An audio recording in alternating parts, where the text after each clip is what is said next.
ખ્યાતિ હોસ્પિટલ કાંડ મામલામાં મહત્વના સમાચાર મળી રહ્યા છે, જેમાં આ હોસ્પિટલના સંચાલકો, ડાયરેક્ટરો, ચેરમેન સહિત ડોક્ટર સામે ફરિયાદ નોંધાઈ છે। આ મામલામાં 3 પોલીસ ફરિયાદ થઈ છે, જેમાં 2 કડી પોલીસ સ્ટેશનમાં અને 1 વસ્ત્રાપુર પોલીસ સ્ટેશનમાં ફરિયાદ નોંધાવવામાં આવી છે, જેમાં એક ફરિયાદમાં તો રાજ્ય સરકાર પોતે જ ફરિયાદી બની છે।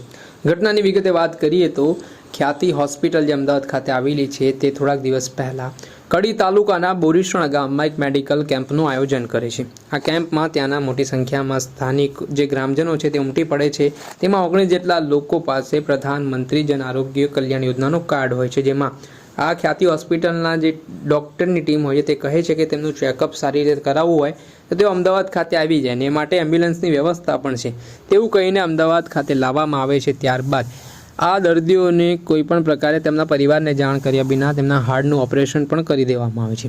આમાં આ ઘટનામાં 19માંથી 2 લોકોના મૃત્યુ નિપજી જાય છે અને આના જ કારણે હોબાળો મચે છે।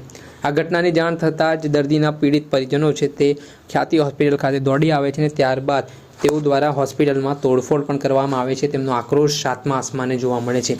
એટલું જ નહીં, આ ઘટના બન્યા બાદ સમગ્ર ગુજરાતભરમાં આના ઘેરા પડઘા પડે છે અને આને જ લઈને આરોગ્ય વિભાગના અધિકારીનું પણ ગઈકાલે મહત્વનું નિવેદન સામે આવ્યું હતું, જેમાં ખ્યાતિ હોસ્પિટલ સામે તેમણે ફરિયાદ નોંધાવવાની વાત કરી હતી। જે મામલામાં કડી પોલીસ સ્ટેશન ખાતે 2 ફરિયાદ અને વસ્ત્રાપુર પોલીસ સ્ટેશન ખાતે 1 ફરિયાદ મળીને કુલ 3 જેટલી ફરિયાદ આ હોસ્પિટલ સામે નોંધાઈ છે, જેમાં આ ફરિયાદમાં ડૉક્ટર પ્રશાંત વજીરાણી, કાર્તિક પટેલ, સંજય મુરજીભાઈ પટોડિયા, ચિરાગ હીરાસિંહ રાજપૂત અને રાજશ્રી પ્રદીપ કોઠારી નામના આ જે 5 લોકો છે તેમની સામે નામજોગ ફરિયાદ કરવામાં આવી છે। અને જેમાં આમાં જે ઘટના બની છે તેમાં અલગ અલગ કલમો હેઠળ પોલીસે ગુનો નોંધ્યો છે। એવી પણ વાત કહેવાય રહી છે કે ડૉક્ટર તેમજ જે રીતે આખું કૌભાંડ ચાલી રહ્યું હતું તે મામલામાં પણ બેદરકારી જે સામે આવી છે, તે મામલામાં રાજ્ય સરકાર અને જે પીડિત પરિવારો છે તેમના દ્વારા ફરિયાદ નોંધવામાં આવી છે, જ્યાં પોલીસે હાલ ફરિયાદ નોંધીને હાલ જે મુખ્ય આરોપી છે ડૉક્ટર પ્રશાંત વજીરાણી તેની ધરપકડ કરી છે,